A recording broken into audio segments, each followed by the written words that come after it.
And also, this is aged for 6 months.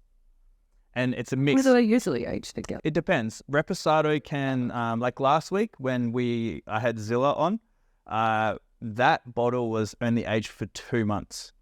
And we were talking about it where you could just kind of taste the taste. It wasn't strong, but this feels like it's more of a full body. So you can kind of taste, when you see a Reposado and you taste it and it kind of feels a little bit more thick, you can kind of start figuring out. Yeah, about the thing. Yeah, when it starts like aging more in the barrel.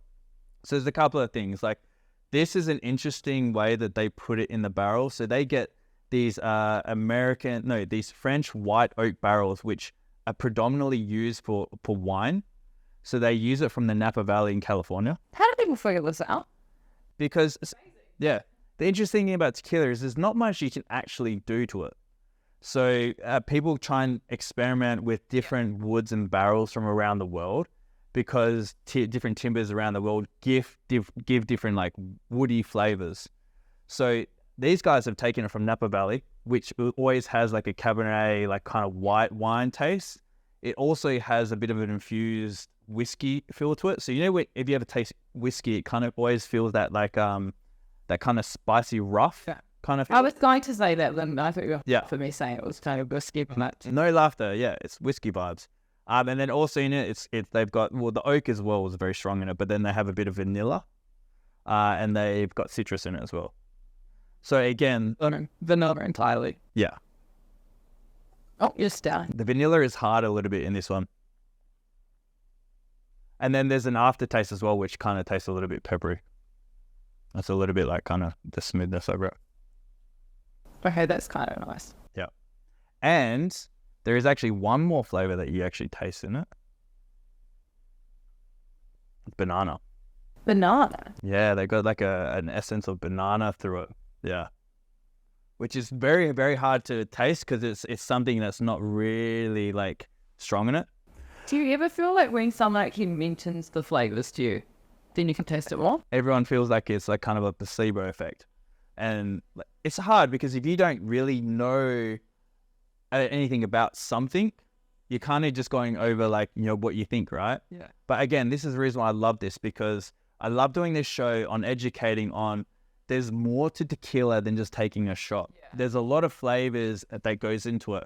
And one of the cool things I like about Código is they've got some pretty cool, rich history on how this company actually came about. So the logo and stuff on there. Yeah. So the logo here, does that look like anything to you there? Like a coat of arms of some type? It's like a cross, yeah. Yeah. So the cross is the Jerusalem cross. So obviously, I mean, I've been learning about this. The only time I have tequila is 4 a.m. in a club and it's cheap tequila and I have a terrible hangover. Exactly. I think that's almost where my bad experience is. My dad's the same. So this is why I think this is an important show to help and just put a little bit more trust into tequila. Yeah. So the Spanish invaded and colonized Mexico. Yeah. Right. And so back in when was it? 1530. The cross, this cross actually sits on top of Jalisco in Mexico, like the Jerusalem cross. It's actually up on top, right? And then, so back in 1530, when they colonized and they were going through that colonial, like basically, you know, amendment and that, there was a lot of like pushing back, and there was a long generation in this area called, I'm still trying to pronounce it right, Amititian. Apologies if I said that wrong. But it's a beautiful area just near Jalisco.